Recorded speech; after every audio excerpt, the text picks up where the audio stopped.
جو کہ ہمیں اسلام جس چیز کا ہمیں سکھاتا ہے کہ یہ محفل کے آداب ہے. تیسرے بندے کو نہیں پتا تو دو لوگ آپس میں وہ بیٹھ کے باتیں نہ کریں, اس کو نہ چڑھائیں, اس کو نہ کہیں کہ بھی تمہیں نہیں پتا اور تمہیں ہم بتائیں گے بھی نہیں, اور یہ بات تو بہت مزیدار ہے اور یہ ہے اور وہ. ہم دیکھتے ہیں یہ بہت زیادہ کامن ہے, یہ چیز, یہ حرکتیں نہیں کرنی چاہیے.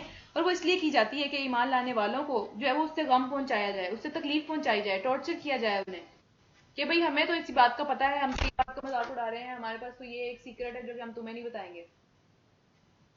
تو یہ اس لیے کیا جاتا ہے, حالانکہ اللہ کے حکم کے بغیر, اللہ تعالیٰ کے جو ایک اذن ہے, اللہ تعالیٰ کی مرضی کے بغیر وہ کوئی بھی نقصان انہیں پہنچا نہیں سکتے, چاہے جتنی مرضی پلاننگ کر لیں.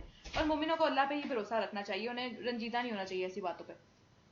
اچھا آگے چلتے ہیں. اے لوگوں جو ایمان لائے ہو, جب تم سے کہا جائے کہ اپنی مجلسوں میں کشادگی پیدا کرو تو جگہ کشادہ کر دیا کرو, اللہ تعالیٰ تمہیں کشادگی بخشے گا. کشادگی کا مطلب ہے جگہ بنانا دوسروں کے لیے, بڑا کرنا دل اپنے آپ کو, کہ بھئی جو دوسرا بندہ آ رہا ہے اس کے لیے جگہ بنائی جائے. یہ نہیں ہے کہ بس میری یہی ایک محفل ہے, یہی میری جو ہے ایک مجلس ہے, اسی کے درمیان میں بیٹھنا ہے, تیسرے کسی کو میں انٹر نہیں ہونے دوں گا, یا تیسرا کسی کے ساتھ بھی جو ہے وہ میں بیٹھوں گا نہیں, میری مجلس میں اس کے لیے جگہ نہیں ہے, میری گیدرنگ میں, میری میٹنگ میں اس کے لیے جگہ نہیں ہے. تو یہ والی ساری کی ساری جو چیزیں ہیں وہ جو ہے اللہ تعالیٰ نے ہمیں اس سے منع کیا ہے کہ اپنی مجلسوں میں کشادگی پیدا کرو, اپنے دلوں میں کشادگی پیدا کرو, کھلا کرو اپنے دل کو, تو اللہ تعالیٰ تمہیں کشادگی بخشے گا. ہر چیز کے اندر تمہارے لیے کشادگی بخشے گا, رزق میں جو ہے وہ, اس کے علاوہ صحت میں, اس کے علاوہ جگہ میں, گھر کے اندر, ہر چیز کے اندر جو جہاں جہاں پہ بھی جو چیز اس میں انکلوڈیڈ ہے. اور جب تم سے کہا جائے کہ اٹھ جاؤ تو اٹھ جایا کرو, یعنی جب کہا جائے کہ ایک بندے کے جس کے گھر ہم گئے ہیں اس کو بھی جو ہے وہ جہاں پہ بھی وہ مجلس ہو رہی ہے یا جو بھی اس کو کر رہا ہے اس کو مصیبت میں نہیں ڈالنا چاہیے. مجلس کے آداب سکھائے جا رہے ہیں ہمیں کہ اس کو مصیبت میں نہیں ڈالنا چاہیے کہ آپ جو ہے وہ بہت پہلے جا کے بیٹھ گئے ہیں, جب اس کے کام کرنے کا ٹائم تھا. پہلے بھی ہم نے یہ بات پڑھی تھی سورہ نور کے اندر کہ جا کے اس طرح سے نہیں بیٹھ جانا چاہیے. ٹائم و ٹائم جب بلایا گیا ہے اسی ٹائم جائیں, یعنی جو ٹائم آپ کو دیا گیا ہے اسی ٹائم پہ جو ہے اس کے گھر جائیں, یا اسی ٹائم پہ وہ مجلس کا سٹارٹ کریں, اس سے پہلے جا کے اس بندے کو مصیبت میں نہ ڈالیں. اسی طرح اگر جب پتا ہو کہ بھئی یہ ٹائم ہے, اس کے بعد اس کا فلاں کہیں بزی ہے یہ یا کوئی اس طرح کا معاملہ ہے, اس وقت اٹھ جائیں. اس میں برا ماننے کی کوئی ضرورت نہیں ہے, ہر بندہ ہر ایک کے لیے ہر وقت بھی فری نہیں ہو سکتا.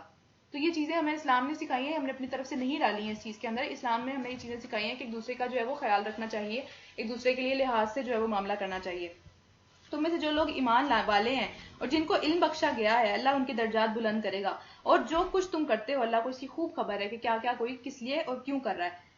اے لوگوں جو ایمان لائے ہو, تم لوگ رسول اللہ صلی اللہ علیہ وسلم سے تخلیہ میں یعنی کہ علیحدگی میں, پرائیویسی میں جا کے اگر بات کرنے لگو تو پہلے کچھ صدقہ کرو, یہ تمہارے لیے زیادہ پاکیزہ تر ہے. البتہ اگر تم صدقہ دینے کے لیے کچھ نہ پاؤ تو اللہ بہت غفور رحیم ہے.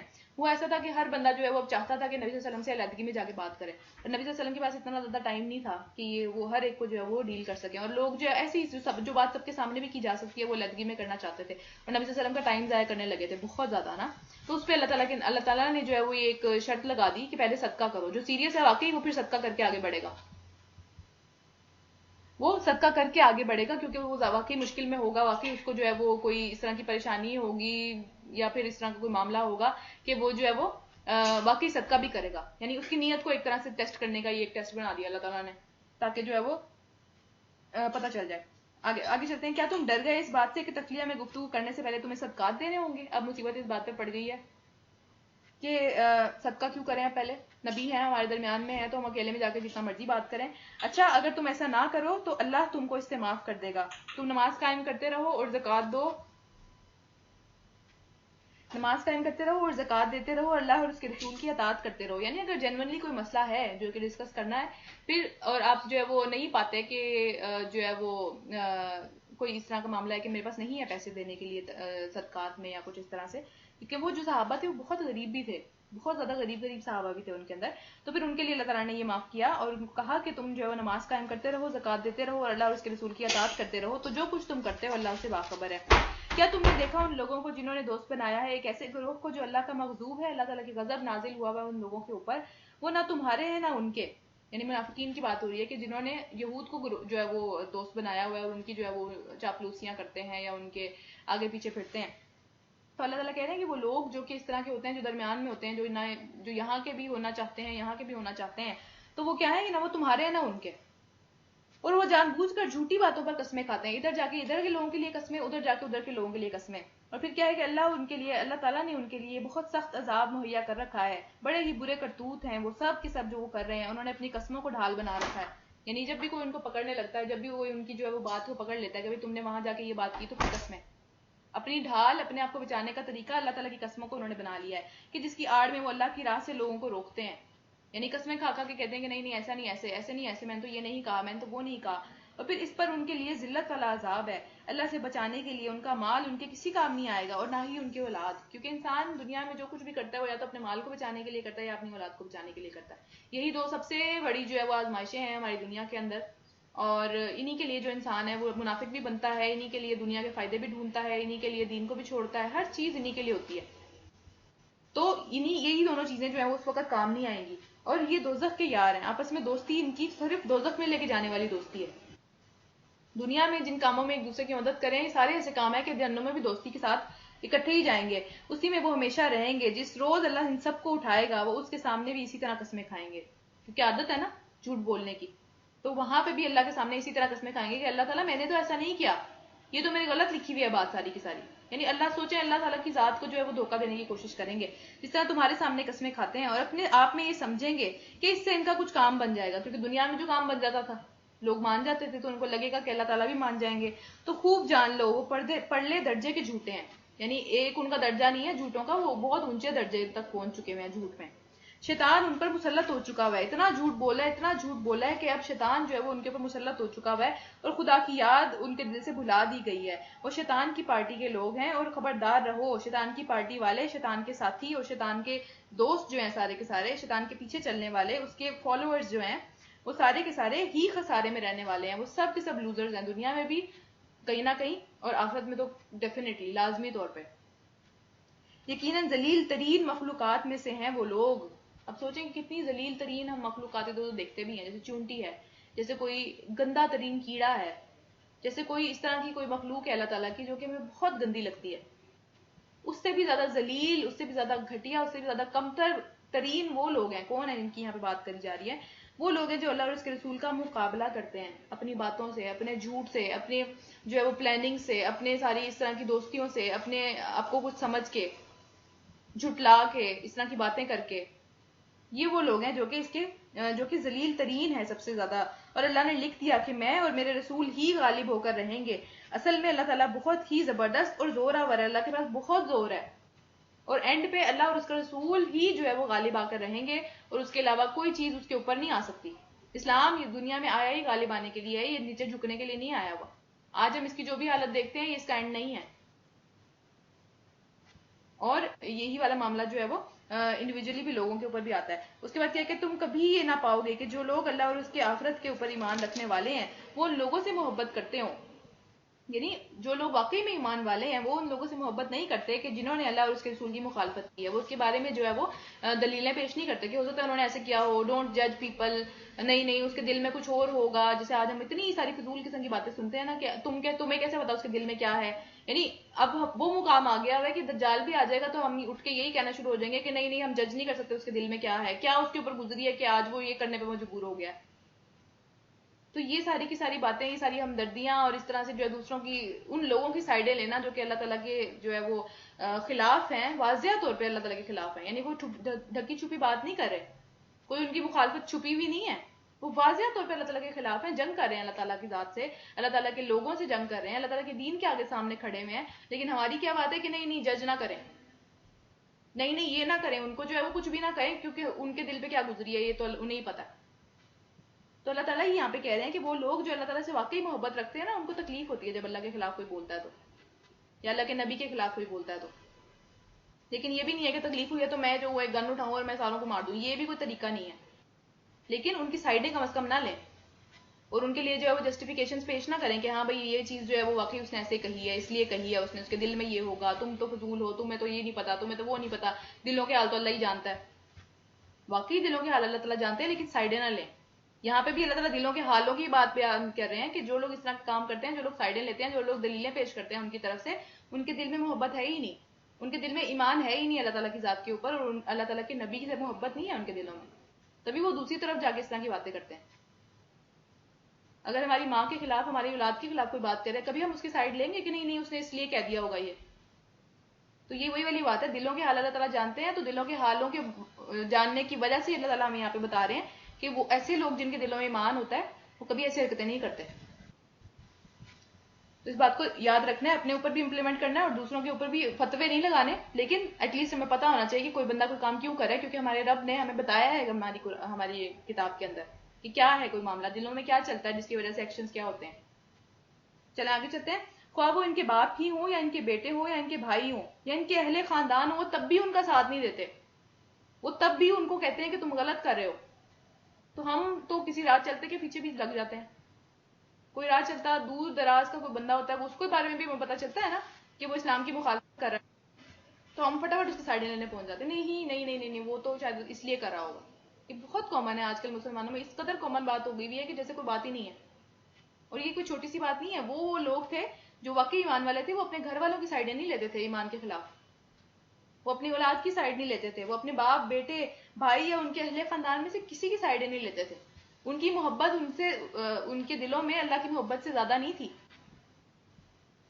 تو یہ ایمان کا سائن ہے نا ایک دل کے اندر کہ ایمان مضبوط ہے دل میں۔ اور یہ وہ لوگ ہیں جن کے دلوں میں اللہ تعالیٰ نے ایمان کو فل مضبوط کر دیا ہے، ٹھک دیا ہے، اس کے دل کے اندر ٹھکا ہوا ہے ایمان، وہ نکلنے والا نہیں ہے وہاں سے، کیونکہ ان کے ایکشنز بتا رہے ہیں ان کے دل کے اندر کیا ہے۔ پھر اس کے بعد اسے اپنی طرف سے ایک روح عطا کی ہے اور اس کو جو ہے وہ قوت بخشی ہوئی ہے، اور ایسی جنتوں میں اللہ تعالیٰ ان کو داخل کرے گا کہ جن کے نیچے نہریں بہتی ہوں گی، ان میں وہ ہمیشہ رہیں گے۔ اللہ ان سے راضی ہوا اور وہ اللہ سے راضی ہوئے، یعنی رضی اللہ عنہ کہ اللہ تعالیٰ ان سے راضی ہوا اور وہ اللہ سے راضی ہوئے، وہ اللہ تعالیٰ ان کو جو دے گا وہ اس سے خوش ہو جائیں گے، اور وہ جو کر کے آئے ہیں ان کے جو معاملات ہیں اللہ تعالیٰ اس سے خوش ہو گیا۔ تو اللہ تعالیٰ ہم سب کو ان لوگوں میں سے کرے کہ جن سے اللہ تعالیٰ راضی ہو جائے، اور ہم اللہ سے راضی ہو جائیں، اللہ تعالیٰ کی دین پہ ہم دنیا میں بھی راضی ہو جائیں اور آخرت میں بھی۔ وہ اللہ کی پارٹی کے لوگ ہیں، اللہ تعالیٰ کی طرف ہیں وہ سارے کے سارے لوگ، اور اللہ کا کام ہے اللہ تعالیٰ کی طرف، اللہ تعالیٰ کے اوپر ان کا حق ہے کہ اللہ تعالیٰ ان کی پروٹیکشن کریں، ان کی طرف سے جو ہے وہ ایک سٹینڈ لیں اللہ تعالیٰ کی طرف سے، اور خبردار رہو اللہ کی پارٹی والے لوگ ہی ہمیشہ کامیاب ہونے والے ہیں۔ تو یہی وہ پارٹی ہے جو کہ کامیابی کی طرف جا رہی ہے، تو ہمیں بھی اسی پارٹی میں شامل ہونا ہے انشاءاللہ۔ آگے چلتے ہیں، سورہ حشر سٹارٹ ہو رہی ہے، مدنی صورت ہے، اس پورے اس پارے میں ساری مدنی صورتیں ہیں، آگے پھر مکی آئیں گی ساری کی ساری چھوٹی چھوٹی صورتیں، لیکن اس پورے اس پارے میں 28ویں پارے میں ساری مدنی صورتیں ہیں۔ تو اگلی صورت پہ چلتے ہیں، سورہ حشر ہے، مدنی صورت ہے۔ شروع کرتے ہیں اللہ کے نام سے جو بڑا مہربان نہایت رحم کرنے والا ہے۔ اللہ ہی کی تسبیح ہے ہر اس چیز کے اندر جو آسمان اور زمین میں ہے، اور وہی غالب رہنے والا ہے اور وہی حکیم ہے، ہر چیز کی حکمت، ہر چیز کا پیچھے کا نالج اسی کے پاس ہے۔ وہی ہے جس نے اہل کتاب کافروں کو پہلے ہی حلے میں ان کے گھروں سے باہر نکال دیا۔ یہ اس وقت کی بات ہے کہ جب یہود کو جو ہے وہ یہود کے ساتھ جب جنگ کی باری آ گئی تھی، غزوہ خیبر ہم نے پڑھا تھا نا، کہ پیچھے بھی ہم پڑھ چکے ہیں کہ اس میں کیا ہوا تھا کہ جب صلح حدیبیہ ہوئی تھی تو پھر یہود جو ہے ان کو پوری ہر طرح سے جو امید تھی مکہ والوں سے وہ ختم ہو گئی تھی کہ بھئی اب تو یہ لوگ اٹیک نہیں کریں گے، تو انہوں نے جو ہے وہ اٹیک کرنے کی کوشش شروع کر دی تھی کہ بھئی اب تو وہاں سے تو امید ختم ہو گئی، وہاں سے تو انہوں نے صلح نامہ کر لیا آپس میں، تو اب ہمارے ساتھ جو اب ہم نے اس کو ختم کرنا ہے، تو وہ کھلم کھلا جو ہے وہ بغاوت کے اوپر، کھلم کھلا جو ہے وہ دشمنی کے اوپر آگے تھے۔ تو بہرحال ہوا کیا تھا کہ وہ مقابلہ نہیں کر سکے تھے، اور ان کا جب ان کے قلعوں کا جو ہے وہ جب مسلمانوں نے اس کے ارد گرد وہ چلے گئے کہ اب ٹھیک ہے ہم لڑائی کرنے کے لیے آ گئے ہیں، تو وہ سب کے سب وہاں سے بھاگ گئے تھے، لڑائی کیے بغیر سب کچھ چھوڑ چھاڑ کے وہاں سے بھاگ گئے تھے۔ یہاں پہ اسی کی بات ہو رہی ہے کہ اہل کتاب کافروں کو پہلے ہی حلے میں، یعنی کہ ان کو کوئی نوبت ہی نہیں آئی لڑائی جھگڑے کی، حالانکہ وہ اسلحہ بناتے تھے اس وقت بھی، جو یہ یہود تھے جو مدینہ میں رہتے تھے اس وقت بھی اسلحہ بناتے تھے، آج بھی ان کا جو میجر بزنس ہے وہ اسلحہ ہی ہے، کیونکہ اپنی پروٹیکشن چاہیے نا، اپنی پروٹیکشن کرنا بڑا ضروری ہے ان کے لیے۔ تو پھر اس وقت وہ سب چھوڑ کے وہاں سے بھاگ گئے، اور تمہیں ہرگز یہ گمان نہ تھا کہ وہ نکل جائیں گے، کیونکہ یہ جنگ کا ہونا اس طرح سے بہت مشکل تھا، کیونکہ وہ یہود بہت طاقتور تھے، ان کے پاس ہر طرح کی جدید ترین جو ہے وہ ٹیکنالوجی اس وقت کی ان کے پاس موجود تھی، تو تمہیں یہ یقین نہیں تھا وہ نکل جائیں گے، اور وہ بھی یہ سمجھ بیٹھے تھے کہ ان کی ساری کی ساری جو چیزیں انہوں نے بنا رکھی ہیں یہ انہیں اللہ تعالیٰ سے بچا لیں گی، بنائی اس لیے تھی ساری کی ساری جو معاملات تھے، مگر اللہ ان کے اوپر ایسے رخ سے آیا کہ جدھر سے ان کا خیال بھی نہیں تھا، ان کے اوپر جو عذاب آیا، ان کے اوپر جو مصیبت آئی، ان کے اوپر جو جنگ نافذ کی گئی، جس طریقے سے بھی وہ ہوا، وہ اس طرح سے آیا کہ اس کی انہوں نے تیاری نہیں کی ہوئی تھی، باقی ہر چیز تیار تھی، صرف یہی تیار نہیں تھی۔ اب مائک آف کر دیں، یعنی جس طرح ہوتا ہے نا کہ بھئی یہ سوال میں نے پیپر کے لیے تیار نہیں کیا اور یہی پیپر میں آ گیا، وہی والا حال ہوا ان کے ساتھ بھی، اور پھر اس کے دلوں ان سب کے دلوں میں اللہ تعالیٰ نے روب ڈال دیا کہ ان کو لگا مقابلہ کر ہی نہیں سکتے، وہ بھاگ ہی گئے وہاں سے۔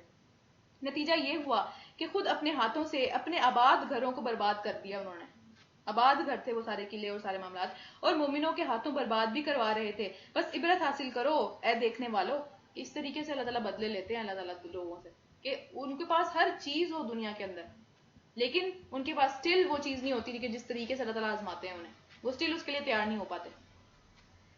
اگر اللہ ان کے حق میں جلا وطنی نہ لکھ دی ہوتی اللہ تعالیٰ نے، یعنی ایک یہ رحمت ہے اللہ تعالیٰ کی ان کے اوپر بھی کہ وہ جلا وطنی اور وہاں سے بھاگ جانا، واپس نہیں آ سکتے، یہ ساری چیزیں ان کے لیے جو ہے وہ آسانی تھی ان کے لیے، ورنہ ہوتا کیا کہ دنیا میں ہی انہیں عذاب دے ڈالتا اللہ تعالیٰ، یعنی ان کے اوپر ایسی جنگ ہوتی کہ قتل کر دیا جاتا ان سب کو پھر.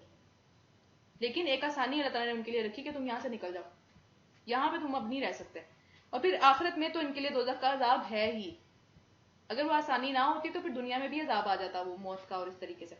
اور یہ سب کچھ اس لیے ہوا کہ انہوں نے اللہ اور اس کے رسول کا مقابلہ کیا تھا، اور جو بھی اللہ کا مقابلہ کرے گا اللہ اس کو سزا دینے میں بہت سخت ہے. ابھی ہم نے پچھلی صورت میں پڑھا ہے کہ اللہ کا رسول کا یا اللہ کا مقابلہ کرنے والے سب سے ذلیل ترین لوگ ہیں اور وہ کبھی جیت نہیں سکتے. اور دیکھیں اگلی صورت میں اللہ تعالیٰ نے بتایا کہ وہ ہار گئے، چاہے جتنے بھی وہ مضبوط تھے، چاہے جتنے بھی ان کے پاس جو تھی وہ معاملات اچھے تھے، مسلمانوں کے پاس کچھ بھی نہیں تھا، ان کے پاس سارے اسلحہ تھے، مسلمان اسلحہ خریدتے تھے ان سے، تو سٹل وہ ہار گئے اس چیز کے اندر، کیونکہ وہ ہارنے والی جماعت سے ان کا تعلق تھا، شیطان کے ساتھ ساتھی تھے، وہ شیطان کی پارٹی میں تھے، وہ اللہ کی پارٹی میں نہیں تھے. تو اللہ کی پارٹی جیتنے والی ہے اینڈ پہ، شیطان کی پارٹی جیت نہیں سکتی. پھر کیا کہ تم لوگوں نے کھجوروں کے جو درخت کاٹے یا جن کی جڑوں کو اپنی جگہ پر رہنے دیا، یہ سب اللہ کے اذن سے تھا. اچھا اب ہوا کیا تھا کہ وہ وہاں پہ جو ہے وہ جب محاصرہ کر رہے تھے ان کے قلعوں کا، تو ظاہر ہے جو فوج ہوتی ہے اس کو کھڑا کرنا ہوتا ہے، انہوں نے اس کو جو ہے وہ دیکھنا ہوتا ہے کہ بھئی کہاں سے جو ہے وہ ایک پوری نیویگیشن ہوتی ہے اس کے اندر، اس کے علاوہ پوری ایک سمجھ لیں کہ آپس میں کمیونیکیشن ہوتی ہے، تو اس کی وجہ سے کچھ نہ کچھ درخت بھی کاٹنے پڑتے کیونکہ اس کے ارد گرد بہت زیادہ درخت تھے، تو وہ جو ہے وہ آپس میں کھڑے نہیں ہو پا رہے تھے، صفیں نہیں باندھ پا رہے تھے کہ بھائی ہاں کدھر کون بندہ کھڑا ہوگا. تو اس کے اوپر منافقین نے اور جو وہاں پہ مزید لوگ تھے، کیونکہ منافقین تو سگے تھے نا یہ یہود، اب یہ لوگ چلے گئے تو پیچھے سے منافقین نے مسئلہ کھڑا کیا کہ بھائی بڑے اللہ والے بنتے ہیں، بڑے جو ہے وہ دین ان کا اچھا ہے، انہوں نے تو سارے درخت ہی کاٹ دیے، یہ تو بہت ہی برا کام کیا، یہ تو ایسے ہیں، یہ تو اس طرح کی باتیں کی. اس کے اوپر اللہ تعالیٰ یہاں پہ جواب دے رہے ہیں کہ یہ سب اللہ کے حکم سے تھا، اس میں کوئی اتنی بڑی بات نہیں ہے. اب جنگ کا معاملہ آ گیا ہوا اور اپنی جنگی تدبیر کے طور پہ، جنگ کی اسٹریٹجی کے طور کے اوپر جو ہے وہ کچھ بھی اس طرح سے کیا جا سکتا ہے. اور یہ حکم اللہ تعالیٰ نے اس لیے دیا تاکہ فاسقوں کو ذلیل و خوار کر دے. یعنی اب وہاں سے تو وہ لوگ نکل گئے، فاسق اب ان میں دونوں ہی ہیں، یہود بھی ہیں اور منافقین بھی ہیں. وہ فاسق تو وہاں سے نکل گئے، وہ ذلیل و خوار ہو گئے، لیکن جو یہاں رہ گئے تھے منافقین کی شکل میں، وہ ان کی بھی شکلیں سامنے آ گئی، وہ بھی ذلیل و خوار ہو گئے. اور جو مال اللہ تعالیٰ نے ان کے قبضے میں سے نکال کے اپنے رسول کی طرف واپس دے دیا، یعنی جو وہ گھر میں چھوڑ کے گئے، وہ ایسے مال نہیں ہے کہ جن پر تم نے اپنے گھوڑوں اور اونٹ دوڑائے ہوں، یعنی کوئی محنت نہیں کی اس کام کے لیے، کچھ بھی نہیں کیا، وہ خود ہی چھوڑ کے بھاگ گئے. اللہ تعالیٰ کی طرف سے انعام مل گیا نا ایک. بلکہ اللہ تعالیٰ اپنے رسول پر کو جس پر چاہتا ہے جو وہ ونر قرار دے دیتا ہے، تسلط دے دیتا ہے، مشکل لفظ ہے اردو کا. تو بہرحال اللہ تعالیٰ جس کے اوپر بھی چاہتا ہے اپنے نبی کو وہ چیز دے دیتا ہے. اللہ تعالیٰ کے لیے مشکل کام نہیں ہے وہ، اور اللہ ہر چیز پر قادر ہے. اور جو کچھ اللہ تعالیٰ بستیوں کے لوگوں سے اپنے رسول کی طرف پلٹا دے گا، یعنی سارے کے سارا جو مال آیا وہ اللہ اور اس کے رسول اور رشتہ داروں اور یتیموں اور مسکینوں اور مسافروں کے لیے ہے، تاکہ وہ مالدار تمہارے مالداروں میں کے درمیان میں ہی نہ رہے، یعنی مال گردش کرتا رہنا چاہیے. یہ نہ ہو کہ آپ کا ایک کیپٹلسٹک قسم کا نظام ہے کہ امیر سے امیر تر ہوتا جا رہا ہے اور غریب سے غریب تر ہوتا جا رہا ہے. ایسا نظام اسلام میں قابل قبول نہیں ہے. جو ایکسیس کا مال ہے، جو اوپر والا مال ہے، جس طرح ہم زکوٰۃ بھی نکالتے ہیں ہر سال کے اندر جو ہے وہ زکوٰۃ نکالنی ہوتی ہے، تو جو ایکسیس مال ہے جو کہ آپ کی ضرورت کا نہیں ہے، ایک حد سے زیادہ اوپر چلا گیا، اس کے اوپر ایک ٹیکس لگے گا جو کہ آپ کو غریب کو دینا پڑے گا، تاکہ وہ بھی جو ہے وہ تھوڑا بہت اپنا کر سکے، غریب سے غریب تر نہ ہوتا جائے. میں مال جمع کرتی جا رہی ہوں اس میں سے میں کبھی کچھ نکال ہی نہیں رہی، اس کی محبت بھی میرے دل کے اندر بڑھتی چلی جا رہی ہے اور وہ مال بھی بڑھتا چلا جا رہا ہے، اور میں امیر سے امیر تر ہوتی جا رہی ہوں اور غریبوں کو میرے سے کوئی فائدہ نہیں ہے. ایسا نظام جو ہے وہ نہیں چاہیے اسلام میں. پھر اس کے بعد آگے چلتے ہیں. جو کچھ تمہارے رسول صلی اللہ علیہ وسلم تمہیں دیں وہ لے لو، اور جس چیز سے وہ تمہیں روک دیں اس سے رک جاؤ. اللہ سے ڈرو، اللہ بہت سخت سزا دینے والا ہے. لہٰذا وہ مال ان غریب مہاجرین کے لیے ہے جو اپنے گھروں اور جائیداد سے نکال کے باہر کر دیے گئے تھے. ان کو دینا چاہیے وہ مال، کیونکہ وہ بہت غریب ہیں، ان کے پاس کھانے پینے کے لیے بھی کچھ نہیں ہے. یہ لوگ اللہ کا فضل اور اس کی خوشنودی چاہتے ہیں اور اللہ اور اس کے رسول کی حمایت پر ہر وقت لگے رہتے ہیں. ہر وقت اللہ تعالیٰ کی دین کی مدد میں، سیکھنے میں، سکھانے میں. جنگ کا معاملہ آ گیا، سب سے پہلے یہی جائیں گے، چاہے ہے کچھ یا چاہے نہیں ہے، چاہے جانے کا سامان ہے، چاہے جو ہے وہ کھانے پینے کا سامان ہے، نہیں، ہم جا رہے ہیں. ہر چیز کے اندر آگے آگے یہ لوگ ہیں. تو ان کا جو ہے وہ یہ سب سے زیادہ حق بنتا ہے اس چیز کے اوپر. یہی سچے لوگ ہیں اپنے وعدے میں، جو اللہ تعالیٰ سے انہوں نے وعدہ کیا نا، اشہد اللہ الہ الا اللہ پڑھ کے ہم لوگوں نے بھی وعدے کیے ہوئے ہیں، لیکن انہوں نے بھی وعدے کیے تھے اور واقعی سچے تھے اس وعدے میں کہ وہ سب سے آگے چل جاتے تھے. اور وہ ان لوگوں کے لیے بھی ہے جو ان مہاجرین کی آمد سے پہلے ہی اپنے ایمان لا کر جو ہے وہ ہجرت میں آ گئے تھے. ہاں، دارالہجرت میں مقیم تھے. اچھا، یہ ان لوگوں کے لیے جو کہ غریب وہ تھے، کیا نام ہے، انصار تھے. انہوں نے کیونکہ اپنے مال آزادے کر دیے تھے سارے.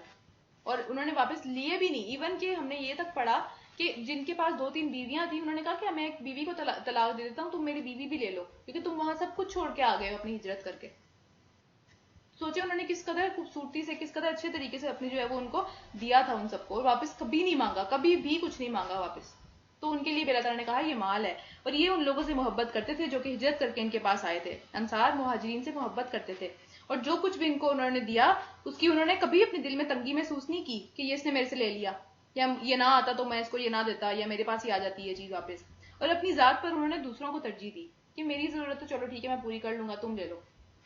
اور پھر خواہ وہ اپنی جگہ محتاج ہی کیوں نہ ہو, ان کے پاس اتنا تھا بھی نہیں, وہ کوئی بہت امیر کبیر نہیں تھے, غریب ہی تھے وہ بھی, لیکن پھر بھی انہوں نے ہر چیز شیئر کر دی. حقیقت یہ ہے کہ جو لوگ اپنے دل کی تنگی سے بچا لیے گئے ہیں وہی فلاح پانے والے ہیں. دل کی تنگی ایک بیماری ہے کہ بس میرا دل کڑتا ہے ہر چیز, میرا تو ہر چیز پہ دل کڑتا ہے کہ یار جب میں جو ہوں نا وہ یہ بھی نہ مجھے دینا پڑے, یہ بھی نہ مجھے دینا پڑے, یہ بھی نہ مجھے دینا, ہر چیز پہ میں سانپ بن کے بیٹھی ہوئی. تو یہ دل کی تنگی ایک بیماری ہے اصل میں. اور وہ ان لوگوں کے لیے بھی ہے جو کہ اگلوں کے بعد آئے اور جو کہتے ہیں کہ اے ہمارے رب, یعنی بعد والی جنریشن میں بھی چلے گا یہ معاملہ اسی طرح جیسے یہاں پہ چلا ہے. اور پھر جو لوگ کہتے ہیں کہ یہ دعا آ رہی ہے یہاں پہ, اے ہمارے رب ہمیں اور ہمارے ان سب بھائیوں کو بخش دے جو ہم سے پہلے ایمان لائے تھے, اور ہمارے دلوں میں اہل ایمان کے لیے کوئی بغض نہ رکھ, کیونکہ بغض سب کے دلوں میں آ جاتا ہے, سب کے دلوں میں نفرت, سب کے دلوں میں پریشانی, سب کے دلوں میں ایک جو ہے وہ تنگی دوسروں کے لیے آ جاتی ہے. یہ اہل ایمان کے دلوں میں بھی آ جاتی ہے. اسی لیے جب وہ جنت میں جائیں گے تو ان کے دلوں میں جو بغض ہوگا, ان کے دلوں میں ایک دوسرے کے خلاف جو نفرت ہوگی وہ نکال دی جائے گی پھر پہلے جنت میں جانے سے. تو یہ سب کے دلوں میں آ جاتی ہے. اس دعا کو جو ہے وہ ضرور یاد کریں, یہ دعا بہت ہی پیاری دعا ہے کہ اللہ تعالیٰ ہمارے دلوں کو صاف کر دے آپس میں ایک دوسرے کے لیے. جو بھی بغض ہے, جو بھی پریشانیاں ہیں, جو بھی معاملات ہیں, وہ ایک دوسرے کے ساتھ صحیح کر دے ہمارے. تو اے ہمارے رب تو بڑا ہی مہربان اور نہایت رحم کرنے والا ہے. رکو نمبر 2 یہاں پہ سٹارٹ ہو رہا ہے سورہ حشر کا. تم نے دیکھا نہیں ان لوگوں کو جنہوں نے منافقت کی روش اختیار کی ہے, یہ اپنے کافر اہل کتاب بھائیوں سے کہتے ہیں, یعنی یہود سے, کہ اگر تمہیں نکالا گیا, اگر ان مسلمانوں نے تمہارے خلاف کوئی ایکشن لیا تو ہم بھی تمہارے ساتھ نکلیں گے, مطلب ہمارا جینا مرنا تمہارے ساتھ ہے, اور تمہارے معاملے میں ہم ہرگز کسی کی بات نہیں مانیں گے. ہم مطلب کوئی کسی چیز کے اوپر سیٹل نہیں ہوں گے, ہم لڑیں گے تمہارے لیے. اور اگر تم سے جنگ کی گئی تو ہم تمہاری مدد کریں گے, ہم مسلمانوں کی مدد نہیں کریں گے, مگر اللہ گواہ یہ قطعی جھوٹے ہیں. جنگ کہیں سے بھی ہوگی یہ بھاگ کے نکلیں گے, کیونکہ یہ اپنے لیے جی رہے ہیں, یہ کسی کے لیے بھی نہیں جی رہے. انہوں نے دونوں طرف اس لیے بنا کے رکھی ہوئی ہے تاکہ جہاں پہ بھی مصیبت ہے وہ دوسری طرف چلے جائیں, اس طرف سے اپنی جان بچ جائے ہر حال میں. اگر وہ نکالے گئے تو یہ ان کے ساتھ ہرگز نہیں نکلیں گے, یہ کہیں گے اللہ کا شکر ہے ہمارا ابھی تک کسی کو پتہ نہیں چلا. اور اگر ان سے جنگ کی گئی تو یہ ہرگز ان کی مدد نہیں کریں گے, اور اگر یہ ان کی مدد کریں گے بھی تو پیٹ پھیر کر بھاگ جائیں گے, پہلی مصیبت پہ پیٹ پھیر کے بھاگیں گے, اور پھر کہیں سے کوئی بھی مدد نہیں پائیں گے. ان کے دلوں میں اللہ سے بڑھ کر تمہارا خوف ہے. مسلمانوں کے اندر رہتے ہوئے, مسلمانوں کے ساتھ چلتے ہوئے, ہر چیز میں مسلمان ہوتے ہوئے بھی مسلمانوں کا خوف ہے ان کو, کہیں پتہ نہ چل جائے کہ بھئی ہمارے یہود کے ساتھ تعلقات ہیں, کہیں پتہ نہ چل جائے کہ ہم ادھر کی باتیں ادھر کر رہے ہیں, کہیں پتہ نہ چل جائے کہ ہم ان کے خلاف سازشیں کر رہے ہیں. اس لیے کہ یہ لوگ ایسے ہیں کہ جو سمجھ بوجھ نہیں رکھتے, یہ کبھی اکٹھے ہو کر کھلے میدان میں تمہارا مقابلہ نہیں کریں گے. کچھ لوگ ایسے ہوتے ہیں نا جو ہمیشہ پیٹھ پیچھے سے ہی وار کرتے ہیں, کبھی سامنے آگے بات نہیں کرتے, منہ پہ ہمیشہ اتنے میٹھے ہوتے ہیں, اتنے میٹھے ہوتے ہیں کہ جیسے کبھی پتہ ہی نہیں چل سکتا کہ یہ لوگ جو ہے وہ کبھی ہمارے خلاف بھی بات کر سکتے ہیں. تو اس طرح کے لوگ جو ہوتے ہیں وہ کبھی بھی منہ پہ آ کے وار نہیں کرتے, کھلے میدان میں آ کے کبھی بھی وار نہیں کریں گے, ہمیشہ پیچھے سے جو ہے وہ بات کریں گے. لڑیں گے بھی تو پیچھے پیچھے بند قلعوں میں بیٹھ کے, اپنی جو ہے وہ ساری کی ساری اس طرح کی پلاننگز اور اسٹریٹجیز لگا کے, بس اس کے علاوہ ان کی لڑائی کچھ بھی نہیں ہے. یا دیواروں کے پیچھے چھپ چھپ کر. یہ آپس کی مخالفت میں بڑے سخت ہیں, یعنی مسلمانوں کے ساتھ مخالفت میں بہت سخت ہیں یہ, باقی کسی کے بھی دوست بن جائیں گے سوائے مسلمانوں کے, سوائے اپنے آپس کے جو اپنے لوگ ہیں ان کے سوا ہر کسی کے دوست ہوتے ہیں. کچھ لوگ ایسے ہم دیکھتے ہیں نا دنیا میں, ایون ہماری فیملیز میں بھی کبھی کبھی ہوتے ہیں کہ آپس میں ان کی نہیں بنتی فیملیز میں, لیکن باقی ہر ایک جو ہے وہ ان کی اچھائی کی, ان کے سمجھنے دوستی کی, ان کی فرینکنس کی گواہیاں دے رہا ہوتا ہے. تو یہ تو کوئی طریقہ نہیں ہے. اپنوں کے ساتھ سب سے پہلے اچھا بننا ضروری ہے, بعد میں جو ہے وہ ادھر ادھر والے آئیں گے. دوسروں کے ساتھ یا پھر جن سے آپ کم ٹائم کے لیے ملتے ہیں, جو دور رہتے ہیں, ان کے ساتھ اچھا بننا تو بہت آسان ہے. اپنے ساتھ جن کے ساتھ رہتے ہیں, جو قریبی ہیں, ان کے ساتھ جو ہے وہ اچھا بننا مشکل ہے, کیونکہ وہاں سے مصیبت آتی ہے, وہاں کی باتیں بھی بری لگتی ہیں, وہاں پہ جو ہے وہ ہمیں کچھ چیزیں پسند بھی نہیں آتی ہیں, ہماری لڑائیاں بھی ہوتی ہیں, ہم جو ہے وہ اختلاف بھی کرتے ہیں, کیونکہ رہنا ہوتا ہے نا ان کے ساتھ. تو یہ کوئی طریقہ نہیں ہے کہ ان کے ساتھ آپ کی لڑائی ہے اور باقی دور دراز میں سارے لوگوں کے ساتھ جو ہے وہ دوستی ہے, یہ کوئی طریقہ نہیں ہے, کیونکہ یہ جو ہے وہ منافقین کا طریقہ ہے, یہ اچھی بات نہیں ہے. اچھا اس کے بعد آگے چلتے ہیں. آپس میں تمہارے ساتھ بڑے سخت ہیں, کوئی چیز برداشت نہیں کریں گے, دور دراز کے سارے لوگوں کے ساتھ ٹھیک ہے. مگر تم انہیں اکٹھا سمجھتے ہو، مگر ان کے دل ایک دوسرے سے بھی پھٹے ہوئے ہیں، یعنی جن کے ساتھ اچھے ہیں ان کے ساتھ بھی صحیح نہیں ہے، بس مطلب کے ساتھی ہیں۔ اللہ تعالیٰ دیکھیں کتنا کھول کھول کے بیان کریں ان کے دلوں کے حالات، کیا ان کی سمجھ لیں کہ ذلت ہوئی ہوگی وہاں پہ، کہ ہر چیز اللہ تعالیٰ نے کھول کھول کے بیان کر دی کہ دلوں میں تو یہ چل رہا ہے۔ تو آج ہمیں بھی اپنے دل دیکھنے ہیں کہ کہیں ہمارے دلوں کے بارے میں تو نہیں بات ہو رہی، کہ ہم اس طرح کے تو نہیں ہے کہ صرف ہمیں اپنی ہی پڑی رہتی ہے، جس کے ساتھ ہماری دوستی بھی ہے وہ بھی ہم نے مجھے مطلب کے لیے کی ہوئی ہے، جہاں مطلب پورا ہوگا وہاں پہ اس کو جو ہے وہ ہم اس طریقے سے چھوڑ دیں گے جیسے یہ لوگ کریں۔ اور ان کا یہ حال ہے کہ یہ بے عقل لوگ ہیں، اپنی طرف سمجھتے ہیں ہم بہت عقل مند ہیں، ہم نے اس کو یوز کیا، اس کو یوز کیا، اس کو یوز کیا، لیکن اللہ تعالیٰ کہہ رہے ہیں یہ بے عقل ہیں، اپنے لیے اتنا بڑا کھڈا کھود رہے ہیں کہ اس میں سے نکل ہی نہیں پائیں گے۔ یہ انہی لوگوں کی طرح ہیں جو کہ ان سے پہلے ان سے تھوڑی سی ہی مدت پہلے اس کا کیے کا مزہ چکھ چکے ہوئے ہیں، یعنی جو پچھلے قوموں کے ساتھ معاملہ ہوا، اور ان کے لیے دردناک عذاب ہے۔ ان کی مثال شیطان کی جیسی ہے کہ پہلے وہ انسان سے کہتا ہے کہ کفر کر، کنٹینیوسلی اس کے پیچھے پڑا رہتا ہے، پیچھے پڑا رہتا ہے، کبھی کسی طریقے سے کبھی کسی طریقے سے کہ تو کفر کر، اور جب انسان کفر کر بیٹھتا ہے تو کہتا ہے کہ میں نے تو نہیں کہا تھا، یہ تم تو خود اپنی اس مصیبت میں خود پڑے ہو، تم نے میری بات مانی ہوتی تو ایسا نہ ہوتا، تم نے تو خود یہ کیا اپنی مرضی سے۔ کچھ لوگ ایسے ہوتے ہیں نا، الٹے الٹے مشورے دیتے رہتے ہیں دیتے رہتے ہیں دیتے رہتے ہیں، جب انسان وہ کام کر لیتا ہے تو پھر وہ سائڈ پہ ہو کے کھڑے ہو جاتے ہیں ہاتھ جھاڑ کے کہ میں نے تو نہیں یہ کہا تھا، اب تم خود مصیبت میں پڑے ہو، خود ہی بھگتو اب اس چیز کو۔ تو یہ جو آئینہ ہے نا جو ہمیں قرآن کی شکل میں دکھایا جا رہا ہے، ہم سب کو دکھایا جا رہا ہے، تو اس میں اپنے آپ کو دیکھنے کی کوشش کرنی ہے کہ کہیں میں تو اس میں کوئی کریکٹر نہیں ہوں جس کی میری بات ہو رہی ہے یہاں پہ۔ اور پھر اس کا انجام بھی اللہ تعالیٰ نے ساتھ ساتھ بتاتے جا رہے ہیں کہ ان کی مثال کیسی ہے، اس کا انجام کیا ہے، تو پھر دیکھنا ہے کہ ہمارے اپنی کہاں پہ ہم فٹ ہو رہے ہیں سب کے اندر۔ اچھا اس کے بعد کیا کہ مجھے تو اللہ رب العالمین سے ڈر لگتا ہے، شیطان کہہ رہا ہے یہ مجھے تو ڈر لگتا ہے بھائی تم نے یہ کام کر لیا اب تم خود بھگتو۔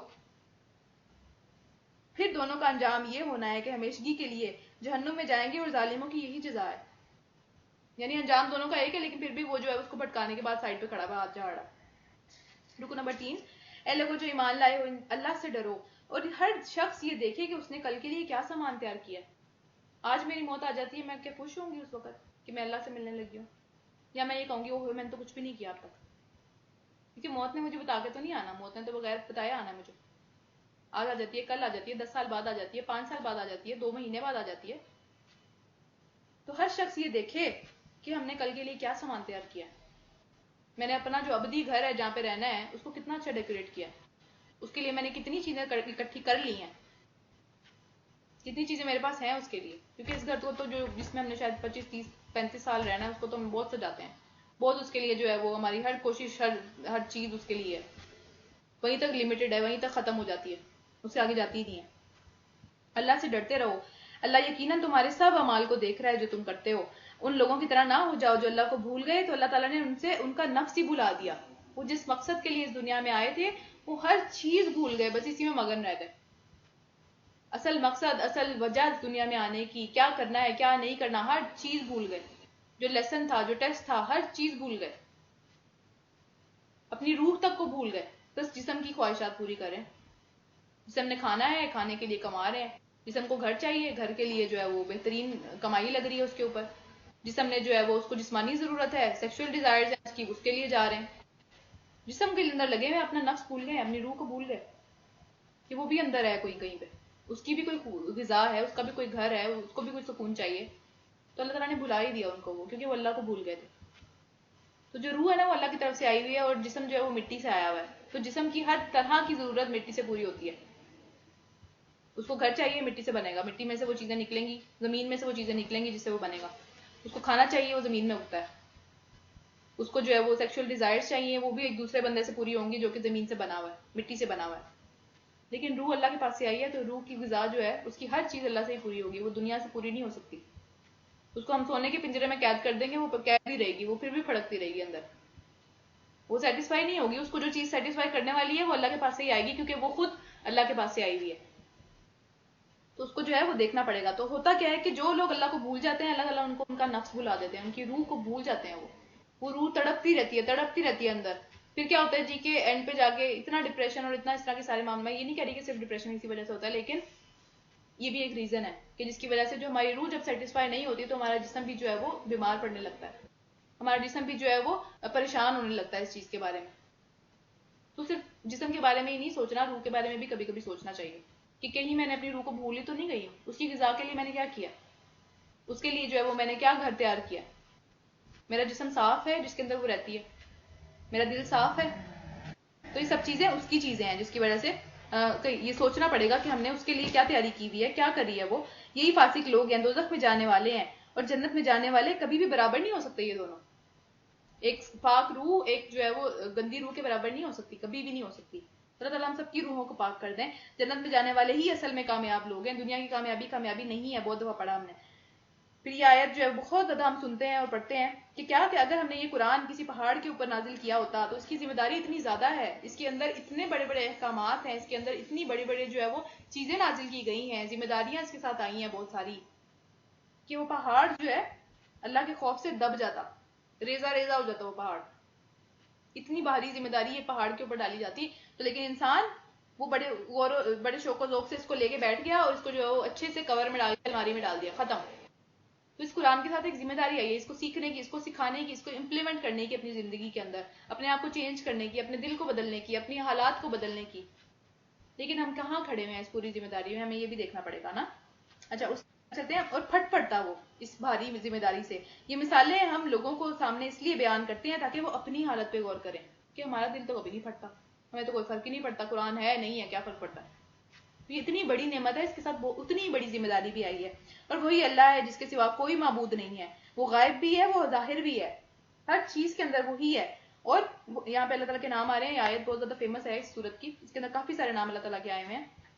وہی رحمان ہے اور وہی رحیم ہے, اور وہ اللہ ہی ہے جس کے سوا کوئی بھی معبود نہیں ہے. وہ بادشاہ ہے نہایت ہی مقدس, سراسر سلامتی والا, امن دینے والا, نگہبان ہے ہر چیز کے اوپر. جو چیز ہے اس کا نگرانی, اس کی حفاظت اللہ تعالیٰ کے اوپر ہی ہے, سب پر غالب ہے, اور اپنا حکم جو ہے وہ نافذ کرنے والا ہے. وہ کسی نہ کسی طریقے سے اس کا حکم جو ہے وہ ہو کے رہنے والا ہے, اس کو کوئی چیز جو ہے وہ ختم نہیں کر سکتی. اور بڑا ہو کر رہنے والا وہی ہے, اسی کا نام سب سے بڑا ہے, سب سے اوپر جو جانے والی ذات ہے, سب کے اوپر آنے والی, غالب آنے والی ذات اسی کی ہے. اور پاک ہے اللہ اس سارے شرک سے جو یہ لوگ کر رہے ہیں اللہ کے ساتھ چیزیں ملا ملا کے. اور اللہ ہی ہے جو تخلیق کا منصوبہ بنانے والا ہے اور اس کو نافذ کرنے والا ہے. تخلیق کی ابتدا, ہمارے پیدا کرنے کی ابتدا, اس کو شروع کرنے کا عمل بھی اللہ تعالیٰ نے کیا تھا, اس کو مکمل بھی اللہ تعالیٰ نے کیا ہے, اس کو دنیا میں بھیجا بھی اللہ تعالیٰ نے ہے, اور دنیا سے واپس بھی اللہ ہی لے لے گا.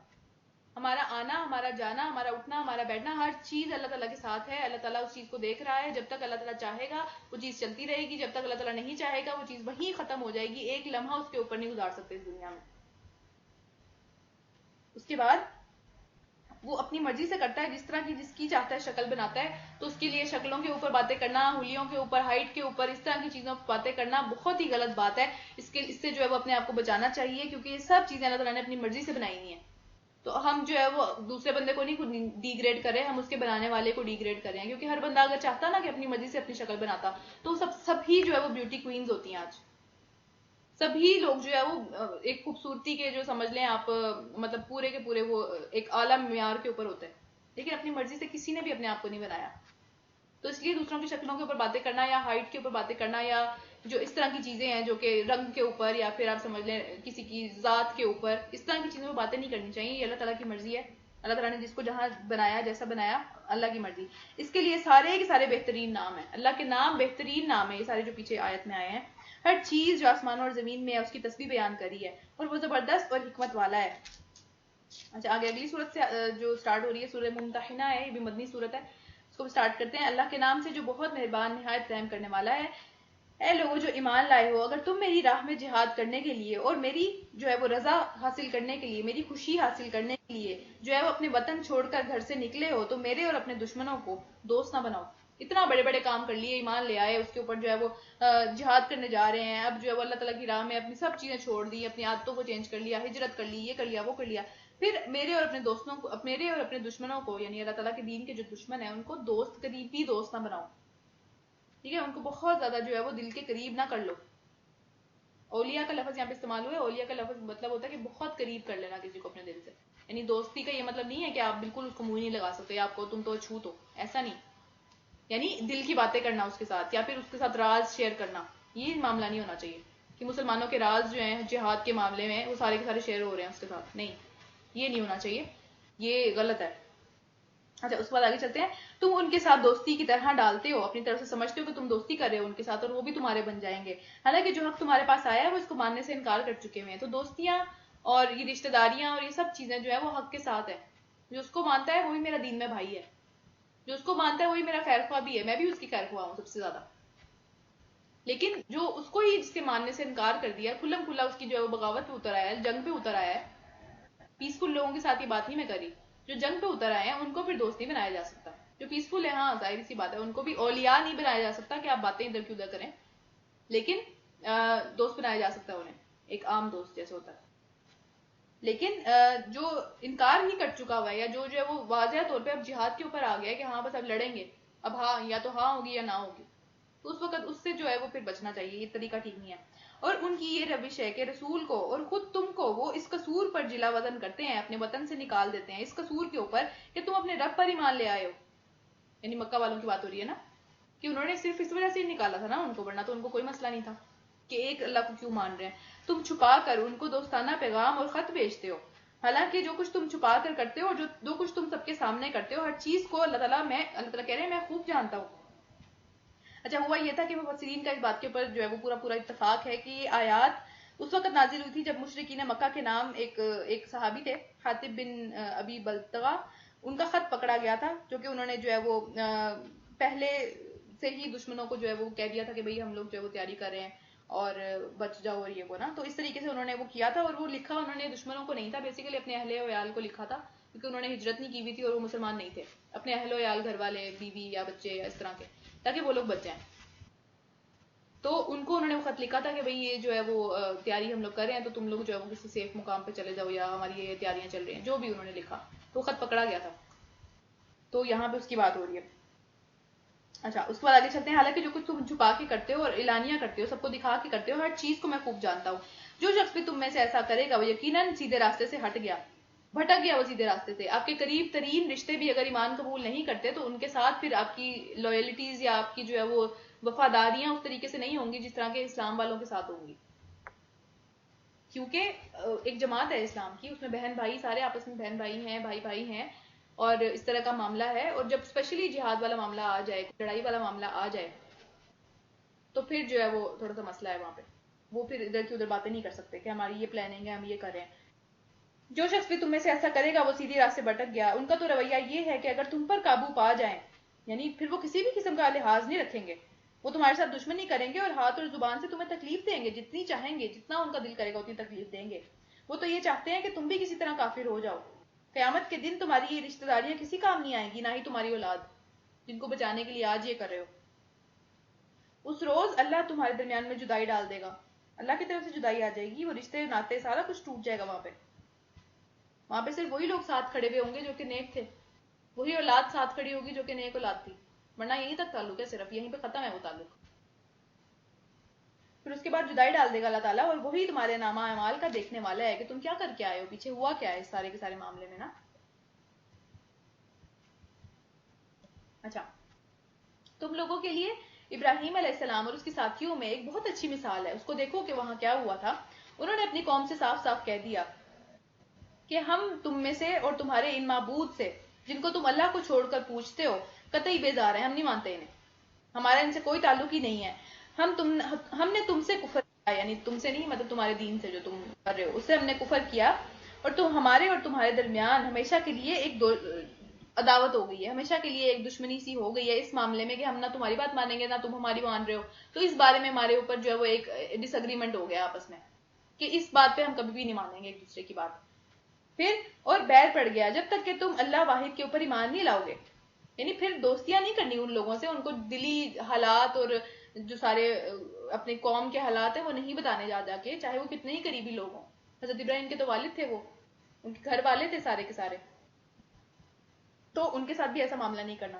مگر ابراہیم علیہ السلام کا اپنے باپ کے ساتھ یہ کہنا اس بات سے الگ ہے کہ میں آپ کے لیے مغفرت کی دعا ضرور کروں گا، اور اللہ آپ کے لیے جو کچھ کرنا، اللہ تعالیٰ آپ کو جو کچھ دینا چاہتے ہیں یا آپ کے لیے جو کچھ اللہ تعالیٰ نے پلان کیا ہوا ہے وہ میرے بس میں نہیں ہے. میں اپنی مرضی سے کسی کو نہ ہدایت دے سکتا ہوں، نہ کسی کو جنت میں داخل کر سکتا ہوں، نہ ہی کسی کو جہنم میں داخل کر سکتا ہوں. تو میں صرف آپ کے لیے دعا ہی کر سکتا ہوں. تو پھر کیا ہوا، ابراہیم اور اصحاب ابراہیم کی یہ دعا تھی کہ اے ہمارے رب، تیرے ہی اوپر ہم نے بھروسہ کیا اور تیری ہی طرف ہم نے رجوع کر لیا، اور تیرے ہی حضور ہمیں پلٹنا ہے. اے ہمارے رب، ہمیں کافروں کے لیے فتنہ نہ بنا کہ وہ ہم پہ ہنسیں، ہمارا مذاق اڑائیں، ہمارے بارے میں جو ہے الٹی الٹی باتیں کریں، ہم ایسی حرکتیں کریں کہ وہ ہم پہ ہنسیں، ہمارے خلاف جو ہے وہ جنگ مسلط کریں ہمارے اوپر. یا ہمارے لیے کوئی اس طرح کی پریشانی کا باعث بنے. یہ سب چیزیں فتنہ ہے. تو یہ ان کی دعا تھی، بہت ہی خوبصورت دعا تھی. اور اے ہمارے رب ہمارے قصوروں کو معاف فرما دے، ہم سے درگزر فرما، بے شک تو ہی بہت رحم، بہت زیادہ زبردست اور دانا ہے، ہر چیز کو جاننے والا ہے. انہی لوگوں کے طرز عمل میں تمہارے لیے، ہر اس شخص کے لیے اچھا نمونہ ہے، اچھی مثال ہے ہر اس شخص کے لیے جو اللہ اور اس کے آخرت کے دن کا امیدوار ہو، جس کو پتا ہو وہ دن آنے والا ہے. تو ایسے لوگوں کو اس کو فالو کرنا چاہیے. دوستیاں، محبتیں، لوئلٹیز جو ہے وہ ایمان کی بنیاد پہ ہیں. وہ اس بنیاد پہ نہیں ہے کہ بھئی یہ میرا جو ہے وہ میں اس کے جسم سے پیدا ہوا ہوں تو یہ میری ماں ہے یا میرا باپ ہے. اگر اس نے اسلام قبول نہیں کیا تو پھر یہاں کی باتیں وہاں نہیں جائیں گی، پھر ان کے ساتھ کوئی لائلٹیز نہیں ہوں گی. ہاں، احسان کا رشتہ، اچھا رشتہ جو ہے وہ تو لازمی کرنا پڑے گا. وہ تو ماں باپ ہے، ماں باپ کا حق تو رہے گا، وہ تو کوئی اس میں تو کوئی شک ہی نہیں ہے. اچھا، اس کے بعد آگے چلتے ہیں. اس سے کوئی بھی اگر ادھر ادھر گیا، اس نے کہ یہ بات نہیں مانی، یہ طریقہ نہیں اختیار کیا، تو اللہ بے نیاز ہے، اللہ کو ضرورت ہے اس کی. وہ جو مرضی حرکتیں کر لے، اینڈ پہ جو ہونا ہے وہ تو اللہ تعالیٰ نے پہلے ہی ڈیسائیڈ کیا ہوا. وہ چاہے ادھر کی ساری بات ادھر جا کے بتا دے، اس سے تھوڑا بہت جو نقصان ہوگا وہ ہوگا، لیکن ہوگا اینڈ پہ وہی جو کہ اللہ تعالیٰ نے پہلے ہی ڈیسائیڈ کیا ہوا ہے. اور اپنی ذات میں آپ محمود ہے، اس کو کسی کی تعریف کی ضرورت نہیں ہے. رکن نمبر 2، بعید نہیں ہے، زیادہ دور نہیں ہے یہ بات کہ اللہ کبھی تمہارے اور ان لوگوں کے درمیان میں محبت ڈال دے جن سے آج تمہاری دشمنی ہے. یعنی بعد میں ایسا وقت آیا تھا نا کہ بعد میں بہت سارے لوگوں نے اسلام قبول کر لیا جبکہ وہ مکہ فتح ہو گیا تھا. تو بہت سارے لوگوں نے اسلام قبول کر لیا اور واقعی میں ان کے ساتھ جو ہے وہ بھائی بھائی والا رشتہ پھر بن گیا وہ رشتہ. تو اللہ تعالیٰ اسی کی بات کریں. اللہ بڑی قدرت رکھتا ہے اور بہت غفور الرحیم ہے. تو اللہ تمہیں اس بات سے نہیں روکتا کہ تم ان لوگوں کے ساتھ نیکی اور انصاف کا برتاؤ کرو. نیکی اور انصاف تو ہمیشہ رہنا ہے. عدل کا معاملہ تو ان کے ساتھ ہمیشہ ہی کرنا ہے، اس سے تو پیچھے نہیں ہٹنا. جہاں برائی ہے، جہاں پہ کوئی اس طرح کی بات ہو رہی ہے، جہاں پہ کوئی کسی کا حق مار رہا ہے، اگر بے شک کوئی نان مسلم ہے، مشرک ہے، اس کے ساتھ بھی اسی طریقے سے معاملہ ہے جیسا کہ مسلمان کے ساتھ ہے. اس میں تو کچھ بھی نہیں، صرف یہ کہ بہت زیادہ قریبی دل کا تعلق نہیں ہونا چاہیے. لائلٹیز جو ہیں، اپنی وفاداریاں وہ ادھر رکھنی ہیں، اپنے دین کے ساتھ رکھنی ہے. جنہوں نے دین کے معاملے میں تم سے جنگ نہیں کی ہے، جو امن پسند لوگ ہیں، جو کہ واضح طور پہ کھلم کھلا جو ہے وہ لڑائیاں نہیں کر رہے، کھلم کھلا کوئی فساد نہیں کر رہے، پیسفل ہیں، وہ ان کے ساتھ اچھا معاملہ رکھنا ہے. اور تمہیں تمہارے گھروں سے نہیں نکالا. اللہ انصاف کرنے والوں کو پسند کرتا ہے. تو انصاف صرف میرے اپنی ذات کے لیے نہیں ہے کہ میرا یہ حق تھا مجھے نہیں دیا، دوسروں کے ساتھ بھی انصاف ہے. اور اس کے علاوہ غیر مسلم جو ہیں، جو مشرک ہیں، ایون ان کے ساتھ بھی انصاف والی بات کرنی چاہیے. فضول میں جو ہے وہ صرف اس کی دین کی وجہ سے اس کے ساتھ جو ہے وہ برا سلوک نہیں کرنا چاہیے. اسپیشلی پاکستان میں ہم دیکھتے ہیں کہ جو لوگ مسلمان نہیں ہیں ان کے ساتھ بہت ہی برا سلوک کیا جاتا ہے، ان کو چھوت سمجھا جاتا ہے، ان کے ساتھ جو ہے وہ بہت ہی گندا سلوک کیا جاتا ہے. ان کو کوئی پیسے کھا لے، کوئی بات نہیں، کھا لو، مفت کا مال آیا ہوا. تو یہ بہت ہی غلط بات ہے. ان کے ساتھ انصاف کی بات کرنی چاہیے. وہ تمہیں جس بات سے روکتا ہے، جس بات سے منع کیا ہوا ہے مسلمانوں کو دوسرے غیر مسلموں یا مشرکین کے ساتھ، وہ یہ ہے کہ تم ان لوگوں سے دوستی کرو جنہوں نے تمہیں دین کے معاملے میں تم پر جنگ کی ہے. واضح طور پہ وہ تمہیں کہہ رہے ہیں ہم تمہیں مارنے کے لیے تیار ہیں صرف تمہارے دین کی وجہ سے، اور وہاں جا کے تم دوستیاں کر رہے ہو، وہاں جا کے تم یہاں کی باتیں وہاں کر رہے ہو، وہاں جا کے تم یہاں کے اندرونی راز ان کو بتا رہے ہو کہ ہماری یہ اسٹریٹجی ہے، ہم اس طرح سے آ رہے ہیں، فلاں ٹائم پہ ہم یہ کریں گے. تو یہ چیزیں ٹھیک نہیں ہیں، اس سے اللہ تعالیٰ نے روکا ہے ہمیں.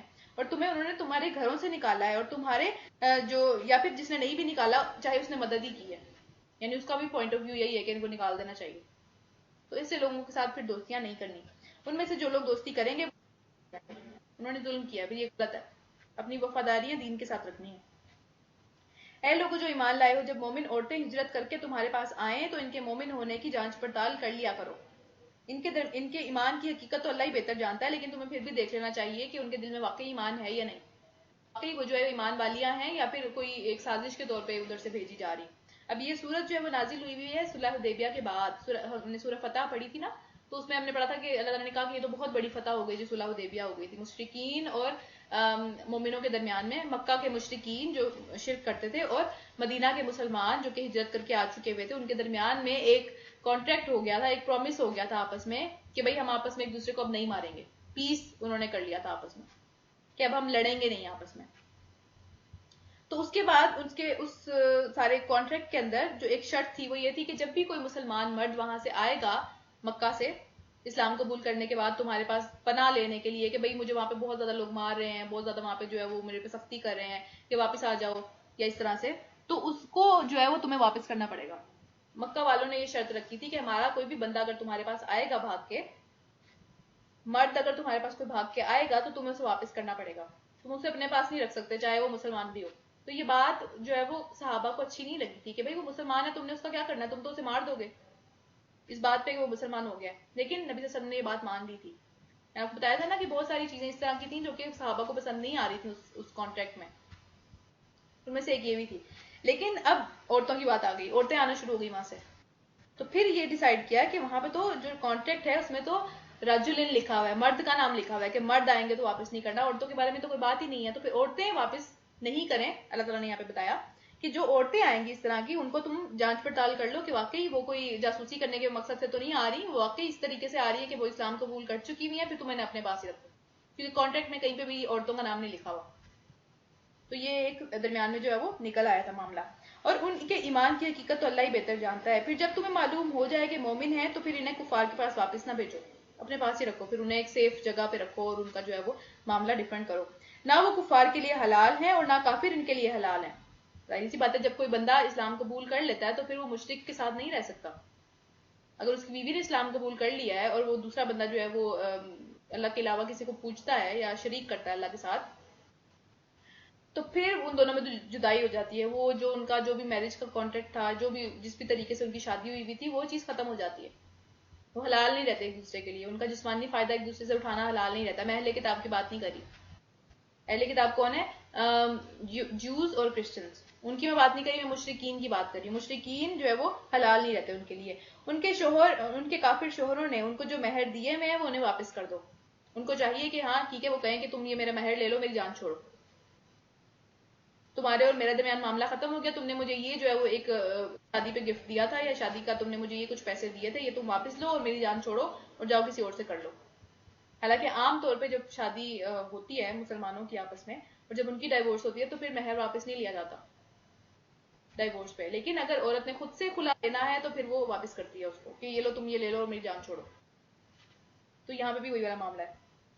اور ان سے نکاح کر لینے میں تم پر کوئی گناہ نہیں ہے. ہاں انہوں نے اسلام قبول کر لیا، اب تم ان سے نکاح کر سکتے ہو، جبکہ تم ان کے مہر ان کو ادا کرو گے. مہر تو لازمی دینا ہے، مہر کے بغیر تو نکاح نہیں کر سکتے. اس کو اس کا جو ویڈنگ گفٹ ہے لڑکی کا، اس کو دینا پڑے گا. اور تم خود بھی کافر عورتوں کو اپنے نکاح میں نہ روکے رکھو کہ بھئی تم کافر ہو تو تم میرے نکاح میں ہی رہو کیونکہ تمہاری میرے سے پہلے کی شادی ہوئی ہے. تم ان کو چھوڑ دو جو پیچھے رہ گئے ہیں، جو کہ مکہ میں ہیں، اب ان کو چھوڑ دو، ختم کرو رشتے کو. کیونکہ رشتے کی وجہ سے جو ہے وہ لیٹرز ادھر ادھر جا رہے ہیں، باتیں ادھر ادھر ہو رہی ہیں، جیسے ابھی پتا چلا تھا. تو پھر مہر جو تم نے اپنی کافر بیویوں کو دیے ہیں وہ تم واپس مانگ سکتے ہو اس پہ، میرے مہر واپس کر دو اور میں تمہیں آزاد کر دیتا ہوں. پھر جو مہر کافروں نے اپنی مسلمان بیویوں کو دیے تھے وہ بھی، یعنی آپس میں لین دین واپس کر لیں، جس نے جس کو جو دیا ہے وہ ختم کریں اور آپس میں ایک دوسرے سے جان چھڑوا لیں. یہ اللہ کا حکم ہے اور وہ تمہارے درمیان فیصلہ کرتا ہے. یعنی سوچیں اب یہ 7 ہجری کی بات ہے، ہجرت کے بعد 7 سال بعد یہ بات ہو رہی ہے کہ بھئی اب یہ معاملہ ختم کرو، کیونکہ یہ جو ہے نا یہ مسئلہ کر رہا ہے دین کے اندر. کافی دیر بعد پھر یہ بات آئی تھی. اور وہ سب کچھ جاننے والا اور حکمت والا ہے. اور اگر تمہاری کافر بیویوں کے مہروں میں سے تمہیں کچھ کفار سے واپس نہ ملے تو پھر تمہارے اوپر یہ نوبت آ جائے کہ جن لوگوں کی بیویاں ادھر رہ گئی تھیں ان کو تم اتنی ہی رقم دے دو اور ان کے دیے ہوئے مہروں کے برابر ہو. یعنی کہ آپ آپس میں بس معاملے ادھر ادھر کر لیں. اس کا آج جو ہے وہ کوئی بھی اس طرح سے وہ تعلق نہیں ہے بہرحال، لیکن معاملے جو ہے وہ اس طریقے سے ادھر ادھر کر لیں کہ رقم جو اگر تمہیں کوئی نہیں بھی دے رہا تو تم کسی اور سے جو ہے وہ چیز لے لو اور اس کو کہو کہ تم کسی اور کو دے دو. یعنی وہیں پہ تم کسی اور کو دے دو اور میں اس سے لے لوں گا. اس طرح کا معاملہ تم کر لو اور اس اللہ سے ڈرتے رہو گے جس کے اوپر تم ایمان لے کر آئے ہو. اے نبی صلی اللہ علیہ وسلم، جب تمہارے پاس مومن عورتیں بیعت کرنے کے لیے آئیں، بیعت کیا کرنی ہے کہ میں آپ کی پوری اطاعت کروں گی اور اللہ تعالیٰ کے اوپر میں ایمان لے کے آتی ہوں، یعنی ایمان لانے کے لیے یا اس طرح کے معاملے میں آئیں، تو پھر اس سے اس بات کا عہد لے لو کہ اللہ کے ساتھ کسی چیز کو شریک نہیں کریں گی اور چوری نہیں کریں گی اور زنا نہیں کریں گی اور اپنی اولاد کو قتل نہیں کریں گی.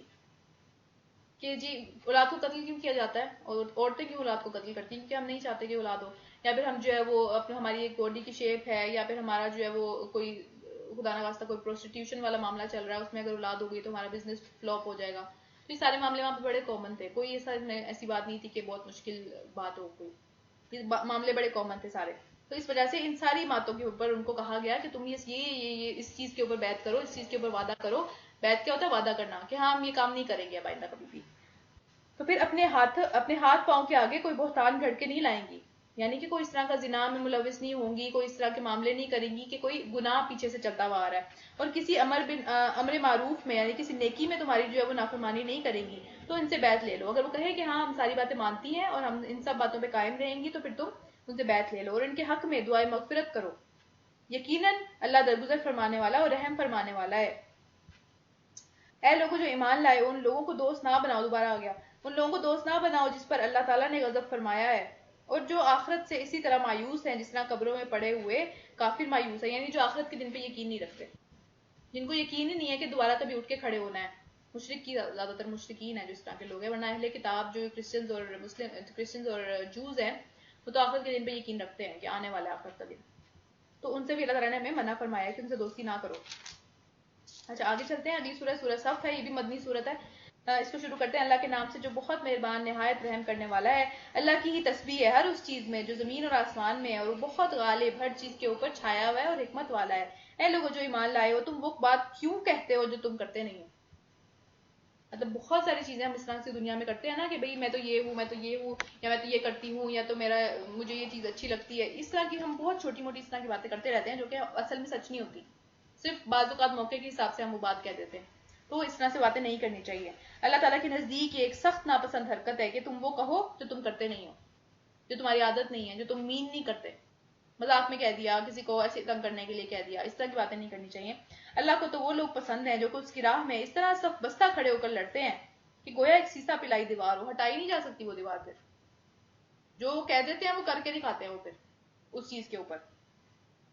اور یاد کرو موسیٰ علیہ السلام کی وہ بات جو کہ اس نے اپنی قوم سے کہی تھی کہ اے میری قوم کے لوگوں تم لوگ مجھے کیوں اذیت دیتے ہو، حالانکہ تم خوب جانتے ہو کہ میں تمہاری طرف سے اللہ تعالیٰ کا بھیجا ہوا رسول ہوں.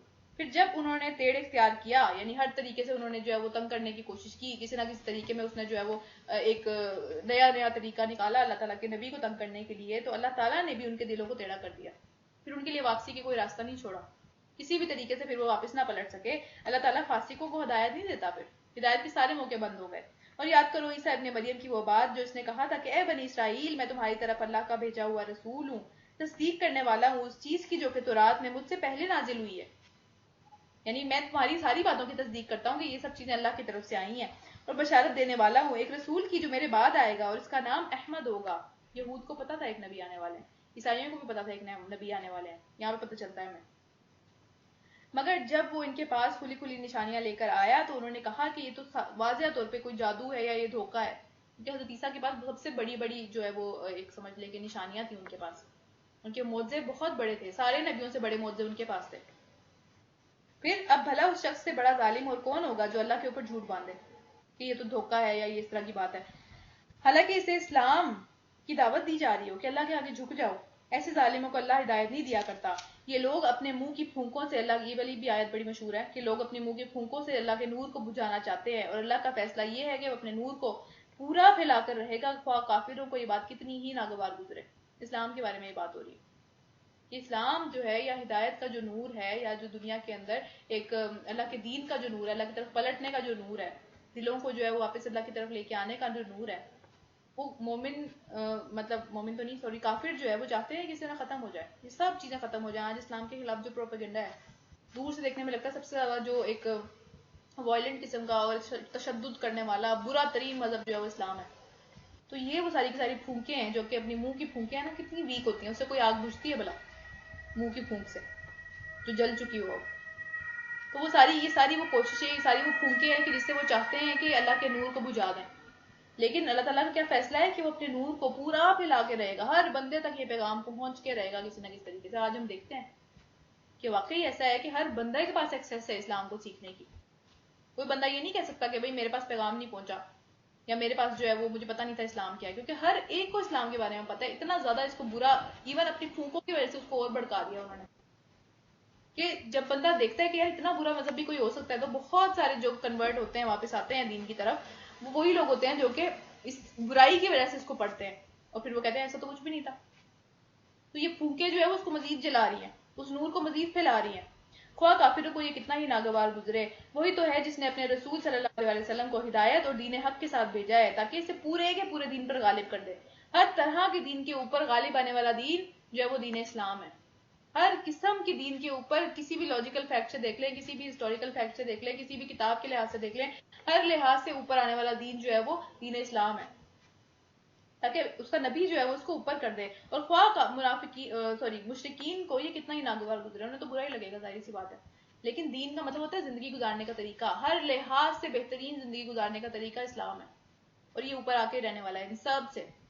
اس کو یہیں پہ ختم کرتے ہیں، انشاءاللہ کل پڑھیں گے باقی.